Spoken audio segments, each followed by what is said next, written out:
कई बार ब्रेकअप हो जाने के बाद में भी आपकी फीमेल पार्टनर जो है आपका जीना हराम करती है। वो सोशल मीडिया पे जाकर के आपके बारे में बहुत गलत बोलती है और आपके जो फ्रेंड्स हैं, आपके जो पेरेंट्स हैं, रिलेटिव्स हैं, उनको भी फ़ोन करके बार-बार आपके बारे में अनकंफर्टेबल बातें बताती है और जिसके कारण आप अपने काम पे ध्यान नहीं दे पाते हो और हो सकता है कि मेंटली बहुत ज़्यादा डिस्टर्ब हो जाओ और साइकोसोमेटिकली आपके अंदर में कहीं पेन शुरू हो जाए या कहीं कुछ और शुरू हो जाए या नींद ना आए, बहुत सारी प्रॉब्लम्स आपको आ सकती हैं। इसका तोड़ क्या है?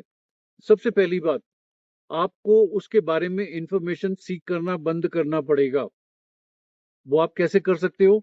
जिस भी सोशल मीडिया पे वो आपको अनकंफर्टेबल करती है, आप थोड़े टाइम के लिए वहाँ से संन्यास ले लो। उस सोशल मीडिया से अपने आप को अलग कर लो, ठीक है? सेकंडली, जिन फ्रेंड्स के साथ वो फ़ोन करके बात करती है या कुछ भी हरकत करती है, उनको एक जगह बुलाओ, डिनर पे या किसी अच्छी जगह से गेट टुगेदर करो और उनको एक बात क्लियर बता दो कि वो अगर आपसे बात करती है, आप बातें करो, जो करना है आपको करो, लेकिन आप उसको मेरे बारे में कुछ नहीं बताओगे। क्योंकि वो आपके फ्रेंड्स को इसलिए फ़ोन करती है कि आपकी हालत जानना चाहती है कि कैसा आपको महसूस हो रहा है, आप कितने डिस्टर्ब हो रहे हो। तो आपके फ्रेंड्स को ये बताना ज़रूरी है कि आपके बारे में उसको कोई इन्फॉर्मेशन ना दे और वो जो इन्फॉर्मेशन अपने बारे में देती है, वो आपको ना दे।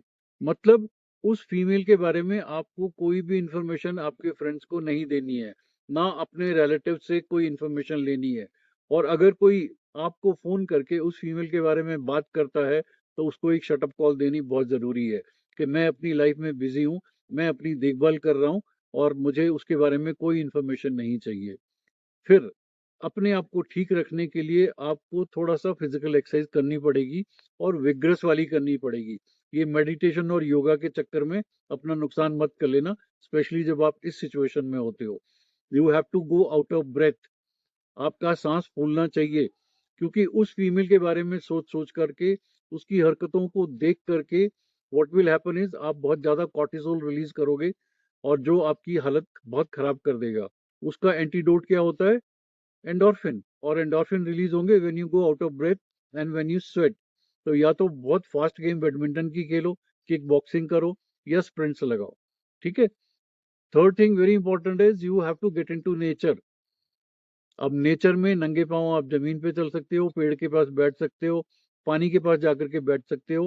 अर्थ के जितने भी एलिमेंट्स होते हैं ये आपकी नेगेटिविटी को बहुत अच्छे से सक आउट कर लेंगे। और अगर ऐसा फीजिबल नहीं है तो बाथटब में अपने आप को थोड़ी देर के लिए इमर्स करके रख सकते हो। ये सारे एक्शन लेने बहुत जरूरी हैं। और फिर बॉडी टू बॉडी रिप्लेस करना जरूरी होता है। You have to get in touch with other females. जरूरी नहीं है कि किसी को आपको अपनी गर्लफ्रेंड बनाना है।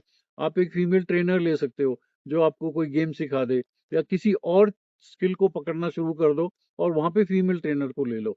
तो बॉडी टू बॉडी जब रिप्लेस हो जाएगी और ये वाली सारी एक्शंस करोगे, मतलब you have to stop seeking information about her. You have to give a shut up call to your mind about thinking about her.